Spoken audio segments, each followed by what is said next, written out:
Bom, assim, que eu conheci que o bom lá está passando um tempo difícil, vooral para donan, que o babá está aí bibando de inseguridade, sobre cada dia contrato de wine, depois da vista da stop contrato de compra, este ministério da stop de compra cuido de laboratório, e nós decidimos como sindicato que está em interesse de traduzir assim duas coisas. Nós primi para vir com um plano social, se dado caso bom lá necessário, então nós podemos atender e traduzir que também cai de baixo,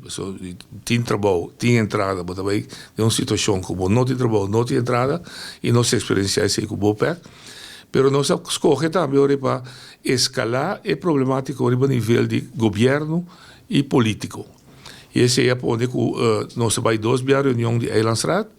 e depois disso há uma decisão que nós vamos duas reuniões que portam será para que nós possamos intercambiar de maneira livre toda a informação. Para que o porta será para sobre será sacar um mondongo de bom lado também para ir para caia.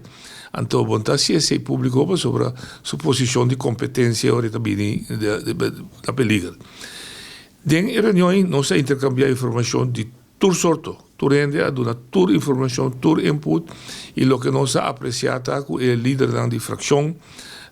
não há mira interesse de um partido, há mira interesse de Bonaire, que cuida em geral e cuida do laboratório em particular, com a decisão que o Ministério toma de cambiar seu manejo, de não comprar e cuida mais da bom lá, não, juridicamente não está bom, mas vai dizer, mas seguro é irresponsável sobre e não tem não está substanciar que influência negativa também tem para o Bonaire. Pois, eu decidi que também a Holanda, caminha a nível de governo político também para man-to-man com o Ministério, para mirar aqui que suceder, para sobre e traduzem a demonstrar que, apesar de trabalho de circunstâncias tão difíceis, hasta que tem consequências para a saúde mental, tem o trabalho de tratamento de doctor, não é só para 2 anos largo, dona tudo o que não tem, para bom lá por abordo acreditar positivamente para o que trata qualidade de serviço na comunidade. Pois, nós estamos apreciando aí e nós decidimos de mandar uma carta de sostém, indicando e ponendo de atenção de delegação 5 pontos.